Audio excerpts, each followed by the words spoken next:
Young India skill యూనివర్సిటీకి శంకుస్థాపన చేశారు తెలంగాణ సీఎం రేవంత్ రెడ్డి. స్కిల్ యూనివర్సిటీలో 17 కోర్సులను అందుబాటులోకి తీసుకొస్తామన్నారు. ఈ ఏడాది మాత్రం 6 కోర్సులు ప్రారంభిస్తున్నామన్నారు. ఏడాదికి యావరేజ్ ఫీజు కింద 50,000గా నిర్ణయించామని చెప్పారు. రంగారెడ్డి జిల్లా మీర్ఖాన్పేటలో యంగ్ ఇండియా స్కిల్ యూనివర్సిటీకి శంకుస్థాపన చేశారు సీఎం రేవంత్ రెడ్డి. ఈ స్కిల్ యూనివర్సిటీ కోసం 57 ఎకరాల స్థలాన్ని కేటాయించారు. 100 కోట్ల నిధుల్ని విడుదల చేశారు. వచ్చే ఏడాది నుంచి ఇక్కడ అడ్మిషన్స్ ప్రారంభమవుతాయి. అంతకు ముందు తెలంగాణ అసెంబ్లీలో స్కిల్ యూనివర్సిటీ బిల్ పై చర్చ జరిగింది. మహాత్మా గాంధీ స్ఫూర్తిగా తెలంగాణలో యంగ్ ఇండియా స్కిల్ యూనివర్సిటీ ఏర్పాటు చేస్తున్నామని చెప్పారు సీఎం రేవంత్ రెడ్డి. స్కిల్ యూనివర్సిటీలో మొత్తం 17 కోర్సుల్ని అందుబాటులోకి తీసుకొస్తామన్నారు. ఈ ఏడాది 6 కోర్సులు ప్రారంభిస్తామన్నారు. ఈ యంగ్ ఇండియా స్కిల్స్ యూనివర్సిటీ తెలంగాణలో దాదాపుగా 17 కోర్సులను మేము ప్రవేశపెట్టాలని నిర్ణయం తీసుకున్నాం అధ్యక్ష. ఈ 17 కోర్సులు కూడా ఉద్యోగ ఉపాధి అవకాశాలు కల్పిస్తాయి.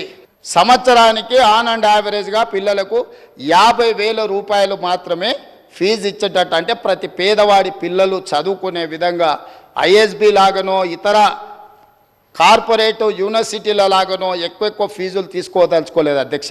ఐవీఎఫ్ ఒక అధునాతన సంతానోత్పత్తి చికిత్స. అనేక దంపతులకు తల్లిదండ్రులు కావాలనే వారి కలను నెరవేర్చుకోవడానికి సహాయపడుతుంది. ఈ రోజే ఓఎస్ఎస్ ఫర్టిలిటీని సందర్శించండి.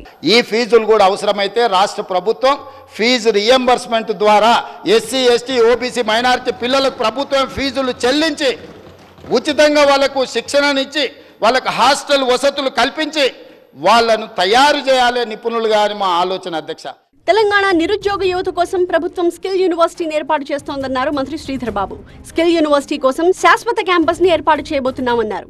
ఈ రోజు రాష్ట్రానికి సంబంధించిన మన యువత గొప్ప మానవ వనరులుగా, ఈ రాష్ట్రానికి సంబంధించి రేపు నైపుణ్య రంగంలో ఏ పరిశ్రమలకు సంబంధించి అంతర్జాతీయ స్థాయిలో ఉన్న పరిశ్రమలు ఇక్కడ స్కిల్ సెట్ వారికి అందుబాటులో ఉంటాయంటే పరిశ్రమలు కూడా ఇక్కడికే వచ్చి స్థాపన చేయటం జరుగుతుందని ఒక ప్రత్యేకమైన ఆలోచనతో ఇది win win situation. Skill university ద్వారా నిరుద్యోగులకు ఉద్యోగాలు వస్తాయని డిప్యూటీ సీఎం భట్టి విక్రమార్క అన్నారు.